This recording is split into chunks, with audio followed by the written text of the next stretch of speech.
I'm Dr. Joanne Kelder from the University of Tasmania, and I'm interviewing Hans, who is a lecturer in counselling at Table College. So Hans, can you please explain to me and everyone listening what is it that you do to make sure that your teaching is at a high standard and is always improving? Well, the first thing that happens is that the students fill out an evaluation form at least twice a year, and on the evaluation form there would be at least 20 questions, and the questions are about their experience of learning of the course, so assignments, the practical side of the course, whether the theories are aligned with what I'm doing practically. So the questions are for me to see whether I'm actually doing an adequate task, I guess, from a student's perspective. Then at least once a year, one of my fellow lecturers would come in and sit in on a class and also have the experience of how I teach, and so then that's discussed afterwards.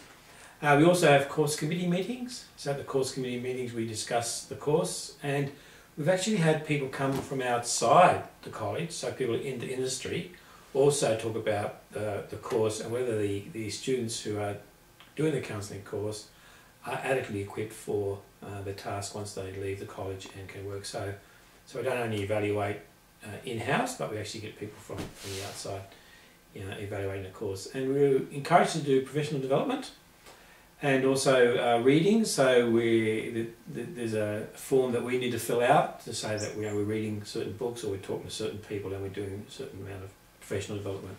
And I think for myself it's very important, not only as lecturing, but in my own personal work as a counsellor, because I'm part-time lecturer, part-time counsellor, and because I do the work continually, I can bring in new theories and the professional development that I've used, practiced myself, into the classroom. So it has that dual thing, really. Can you give an example of where some student feedback has made a difference to how you teach your course, or what content you put in it? Yeah, so about a year ago there was a textbook that we changed from one text to another textbook, and the students weren't really happy with that textbook, and on reflection I also wasn't really happy about that textbook. It was a textbook that I chose with another lecturer who teaches the same course in Hobart. So one course I was actually teaching in Launceston, and so what happens, we actually changed the textbook. So so that was from student feedback, yeah, certainly. And also student feedback on assignment marking. So some students would like to have more, a greater assessment, so they want to know where it didn't work and why. And so rather than me just giving a mark and a short comment, some students would prefer me to give a more elaborate comments on particularly their practical work, so they understand where they've gone wrong and how they can improve. So I'll certainly take that up if students wish to have that done in a more elaborate way. And can you give an example of where having someone sit in on your class has had an impact on what you do, or how you think about what you do? Yeah, I can think of on one occasion, I think there was a discussion about the use of PowerPoint. So I don't use PowerPoint. And a lot of other lecturers do use PowerPoint. I tend to use a whiteboard and drawings, and there was a comment that maybe if I'd produced a PowerPoint, and this could be then put on the internet, and they could even use the PowerPoint, or I could give them the PowerPoint, which helped them. I'm afraid that because of my style of teaching, and because people actually do like the whiteboard, and because it's more of a living thing than a PowerPoint. The other thing is that sometimes with PowerPoints, I feel I don't want to teach my students how to read, because often PowerPoints go up, lecturers read what's on the PowerPoint. I think so that isn't really my style of teaching.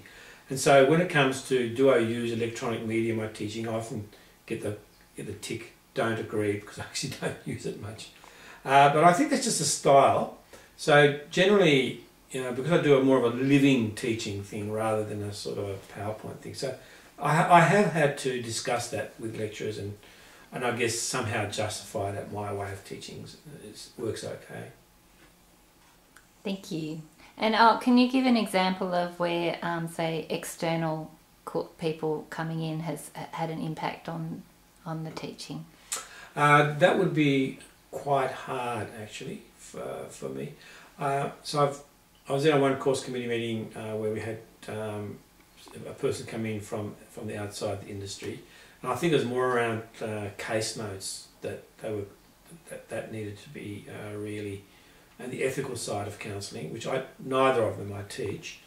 But I do remember that because of the society that we live in and people, litigation being part of counselling nowadays, that really students need to get the ethics right and the case notes, because if you've got good case notes, then you're unlikely then to get into trouble. So those sort of things were definitely part of the industry thing, but didn't impact on my particular course, but certainly on the general course of counselling. Thank you very much.